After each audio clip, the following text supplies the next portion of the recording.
100 hari Anies Sandi, segmen ini kita akan bicara soal yang juga kontroversial Mas Anies, rame soal beca. Itu memang sengaja mancing kontroversi ketika bilang beca, atau betul-betul ingin beca ada lagi di Jakarta, Mas? Ya, kita tuh kadang-kadang terima kasih juga pada yang meramaikan. Kalau saya nggak pernah berencana meramaikan. Dan beca ini diramaikan secara nggak proporsional. Tapi nggak apa-apa, saya akan dengan senang hati menjelaskan. Di Jakarta ada kira-kira 13 juta motor. Ya. Ada 3 juta mobil. Dan beca ini jumlahnya bervariasi. Dari temuan survei itu ada yang menyebut 300, ada sampai 1000, kira-kira itu. Ya. Jadi bayangkan dari 16 juta kendaraan bermotor di Jakarta, ada kira-kira maksimal 1000, minimal 300 beca.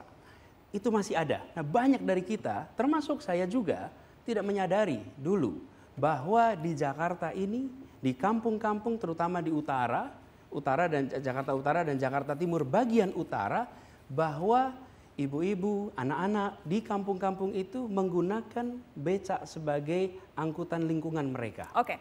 Jadi itu kenyataan. Oke. Jadi saya ketika membicarakan ini bukan mengundang beca untuk kembali ke jalan raya, sama sekali tidak. Oke. Tapi Mas Anies, adalah tapi kenyataan harus diatur. Harus diatur. Jadi ya. Ide Anda adalah memperbolehkan, bukan memperbolehkan, kemudian mereka yang sudah ada tidak apa-apa. Kenapa bermasalah sekarang ini? Mereka itu kasihan. Dipalakin karena perdanya ada tuh yang melarang. Jakarta satu-satunya provinsi di Indonesia yang melarang beca. Undang-undang lalu lintas kita tidak pernah melarang beca. Oke, perdanya tapi kan Mas? Betul. Perda nomor 8 tahun 2007. Betul. Artinya kalau kemudian ini akan diberlakukan, itu apakah akan mengubah perda atau seperti apa? Saya menjadi gubernur membawa amanat dari rakyat. Dan salah satu amanatnya adalah soal keadilan. Karena itu, saya tidak hanya mengurusi yang 13 juta kendaraan bermotor, Oke, Mas, tapi juga pertanyaannya apakah akan mengubah saya bisa perda? mengubah perda. Akan mengubah perda? Saya bisa mengubah perda. Bersama dengan DPRD? Harus dengan DPRD kalau perda. Betul. Tapi sekarang saya jelaskan sebentar. Kenapa beca ini harus diatur? Supaya mereka bisa melayani. Kalau tidak ada kebutuhan, nggak ada beca. Oke, jadi pertanyaan saya sebetulnya, jadi apakah memang akan mengubah perda untuk memungkinkan ini berlaku? Jawabannya ya, akan mengubah perda itu. Kalau memang harus mengubah, kita ubah. Tapi kalau tidak harus mengubah dan bisa mengatur, kita atur. Jadi yang penting di sini. Perdanya spesifik melarang. Jadi kalau harus memberlakukan ya harus diubah, Mas Anies. Tidak ada pilihan untuk mengatur lewat cara yang lain. Ada strategi juga soal strategi untuk kendaraan ini, beca ini berada di tempat wisata. Itu salah satu. Kenapa saya sampaikan ini? Saya katakan tidak mau pendekatannya seakan-akan saya paling tahu, solusi saya paling benar. Tidak. Baik.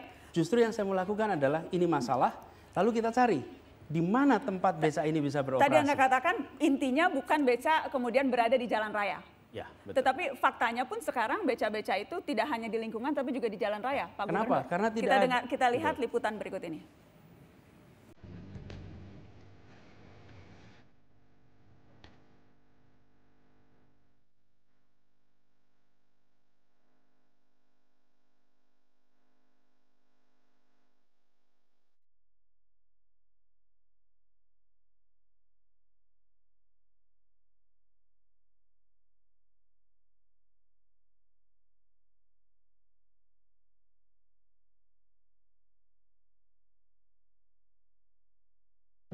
Ya kalau ada sewa ke jalan raya saya bawa, kan sekarang menjelang ini kan mau dibebasin kan ya saya seneng gitu aja. Ada Satpol PP, ada apapun ya nggak istilahnya nggak pengaruh gitu loh. Di jalan raya biasa gitu. Jalan raya? Iya, tapi ada pasarnya di situ, jadi gitu pasar gitu Pak. Pemukiman kadang-kadang kalau ada penumpang nyebrang ke sono, ya kita lewat jalan raya. Kita ini jalan raya ini. Kita nyebrang ke sono, itu kita melalui jalan raya. Kalau di jalan raya, kalau menurut sekarang, aturan sekarang Pak Anies, nggak boleh mangkal di jalan raya. Kalau di gang-gang boleh. Cuman kalau bawa sewa, kalau cuman hanya motong jalan doang lewat, boleh.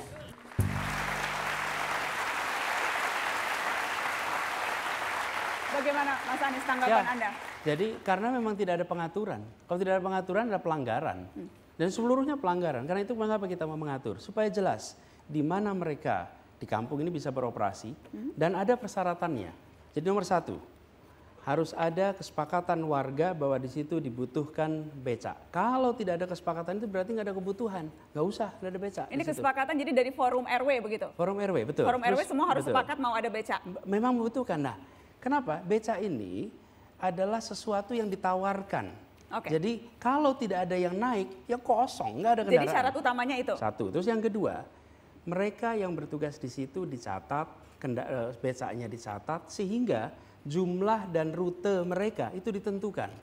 Lalu kita mengawasinya jelas. Selama ini, sebetulnya kan praktis di mana-mana melanggar. Mau di kampung ya melanggar, di jalan. Jadi ketika Mata Najwa menunjukkan di jalanan, itu melanggar. Di kampung juga melanggar. Nggak pernah ada tatanan.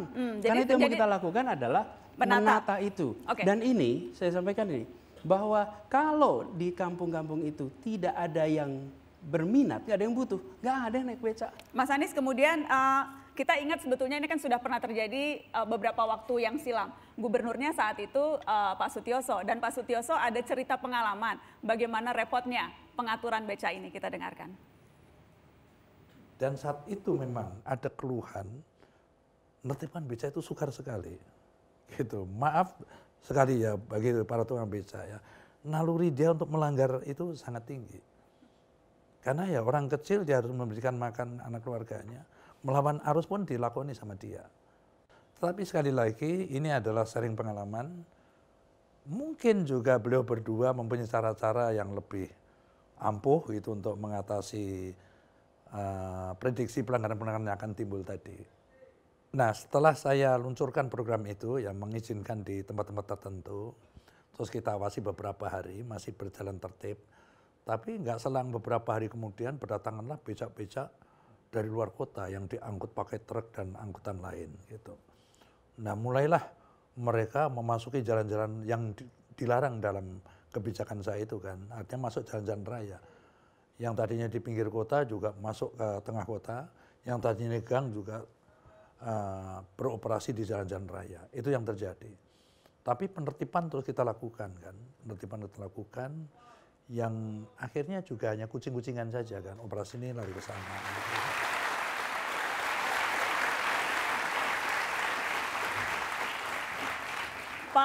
Pak Gubernur, adakah cara-cara yang lebih ampuh untuk mengatasi prediksi pelanggaran yang akan timbul seperti tadi disebutkan oleh Bang Yos? Ya, tapi pertama, jangan kita ini pandangannya seperti priayi kanengrat. Seakan-akan yang punya naluri melanggar itu cuma rakyat kecil. Yang membuat Jakarta masuk New York Times jadi perhatian dunia karena tanahnya turun. Kenapa? Karena gedung-gedung besar menyedot air dari dalam tanah. Mereka bukan miskin, mereka amat kaya. Artinya yang memiliki naluri melanggar itu banyak sekali. Karenanya perlu diatur. Bagaimana dan pertanyaannya itu, kemudian adakah cara yang lebih ampuh untuk mengatur itu, Mas Anies? Ya, jadi kenapa kita perlu menata? Pertama saya ingin ingatkan, kita hidup di tahun 2018. Di tahun 2018 ini malah kalau ditanya, apa sih kendaraan yang paling banyak dipakai? Ojek, baik itu ojek pangkalan maupun ojek online. Pertanyaannya jadi, bagaimana cara mengaturnya, Mas Anies? Ketika kemudian kita masih melihat masalah becak dulu, yaitu di tahun itu belum ada kendaraan. Kalau misalnya kita di Pramuka, mau ke Tamrin, masih bisa naik becak. Hari ini ya naik ojek. Kalau kemudian di kampung. Anda mau mengatakan alternatifnya sekarang menjadi jauh lebih banyak. Oh ya, begitu kita tentukan wilayahnya. Supaya tidak melanggar, mengaturnya? Nomor satu, tentukan wilayahnya. Begitu ada wilayahnya, maka pengaturan jauh lebih mudah. Sama seperti kita mengatur bajai. Bajai suatu itu diatur wilayahnya di sini, tidak boleh kemana. Maka aparat yang kita dilakukan oleh pemerintah provinsi yang dulu, Bang Yos juga seperti itu, mengatur ada wilayah tapi kemudian keluar. Jadi adakah cara yang lain? Ada perbedaannya. Tidak ada ojek, tidak ada taksi, tidak ada angkutan seperti sekarang ini. Hari ini berubah. Kita itu melihat becak dengan kacamata 95, 96, 2005, 2007. Mas Anies, kalau tidak ada alternatif yang lain, bagaimana itu akan membuat becak tidak akan melanggar? Gini, becak itu dia hanya melayani orang yang membutuhkan. Ibu-ibu di kampung membutuhkan. Mereka yang turun naik angkot, bawa belanjaan banyak, naiknya becak. Bawa belanjaan yang ukurannya besar, dan pakainya memastikan becak. Tidak melanggar, saya masih belum mendapat kalau jawaban. masih melanggar itu, pertama ada wilayah tentukan. Yang kedua, begitu ada pelanggaran akan ada sanksi. Kenapa bisa diberi sanksi? Karena tercatat. Nah, kalau nggak tercatat, gimana kita bisa beri sanksi? Oke. Dengan begitu mereka khawatir kehilangan pekerjaan. Jadi cara-caranya kurang lebih sama seperti yang sudah dilakukan oleh Pemprov yang sebelumnya, tetapi Bedanya, situasinya yang berbeda. Satu situasi beda, yang kedua bedanya adalah kita akan mengatur beca. Beca. Jadi mengatur. Oke. Ini saya beri catatan ya soal pengaturan ini. Ketika ada masalah, bukan kemudian becanya ditiadakan hari ini. Kenapa? Jumlahnya di bawah 1.000. Yang kemudian tadi juga kita diskusikan adalah cara mengaturnya.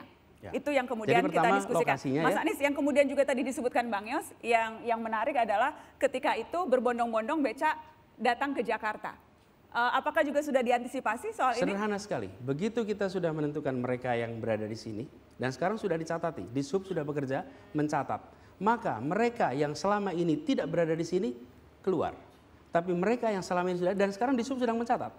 Jadi kita tahu persis bahwa yang diberikan kesempatan untuk bekerja di sini. Jadi yang datang dari daerah ke Jakarta beca tidak boleh. Dengan mudah kita mengatakan Anda kembali. Karena sudah mulai ada Mas Anies. Ya. Ini kita lihat beritanya. Kita akan lihat berita tukang beca Indramayu sewa truk siap hijrah ke Jakarta, iuran kumpulkan uang.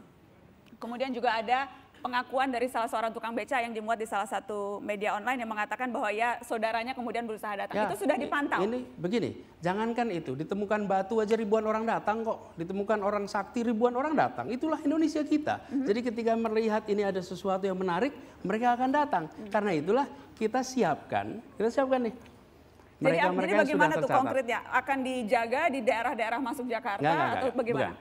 Kita akan rutin cek. Jadi kenapa identitasnya orang dan becanya. Begitu mereka tidak terdaftar, maka beca itu harus keluar dari Jakarta. Harus keluar dari Jakarta. Dipulangkan lewat truk lagi? Urusan mereka lah. Oke. Jadi data yang masuk langsung dipulangkan lagi. Anda bisa, tapi itu seru loh. Itu seru loh. Kalau sampai terjadi itu. Itu kesannya terlalu menggampangkan ya, tidak Mas ya? Menggampangkan bahwa pokoknya yang datang langsung pulangkan lagi, kan tentunya tidak semudah itu nanti prakteknya Mas Anies. Betul, begini ya. Yang penting kalau saya perspektifnya lain. Kalau saya melihat ini sebagai kesempatan untuk menunjukkan bahwa Jakarta adalah rumah bagi semua. Jakarta adalah tempat bagi semua bisa berkarya. Saya nyambung ke situ. Anda soalnya sempat ada janji politik kan, yang kemudian Anda katakan ini bagian dari janji politik Anda. Betul. Apakah itu? Betul. Ketika kami komit waktu itu dengan jaringan rakyat miskin kota. Mereka ada 16 kampung di sana, dan sekarang kita mulai tata kampung-kampung miskin itu. Mas Anies, kontrak politiknya itu spesifik menyebut apakah karena ini yang saya dapat, kalau memang salah silahkan Anda kemudian bantah. Kontrak politiknya itu perlindungan dan penataan ekonomi informal. Di dalamnya PKL, beca, nelayan tradisional, pekerja rumah tangga, asongan, pedagang kecil dan pasar tradisional. Jadi kalimatnya perlindungan dan penataan ekonomi informal.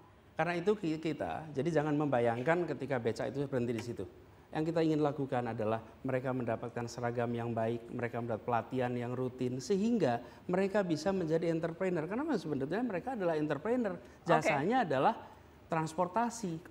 Jadi yang kita rencanakan adalah membuat mereka terberdayakan, menjadi lebih sejahtera. Dan itu dimulainya dengan yang mereka sedang kerjakan sekarang. Dimulainya dari tetap melakukan profesi yang ini. Boleh, untuk kemudian nanti mereka karena akan itu juga seperti yang misalnya yang dilakukan di Surabaya ya Mas Anies dengan Bu Risma, kemudian pendekatannya adalah mengangkat ekonomi informal dengan cara mengalih profesikan mereka. Dan Surabaya itu Perda tahun 73 melarang, Perda tahun nomor 15 tahun 73.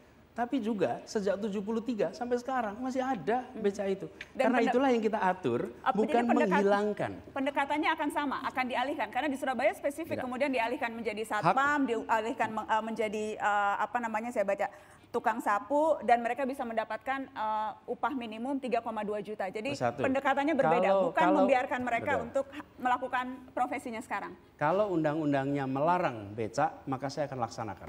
Kalau undang-undangnya tidak. Dan tidak ada pemaksaan bagi siapapun untuk bekerja seperti kemauan saya. Tidak.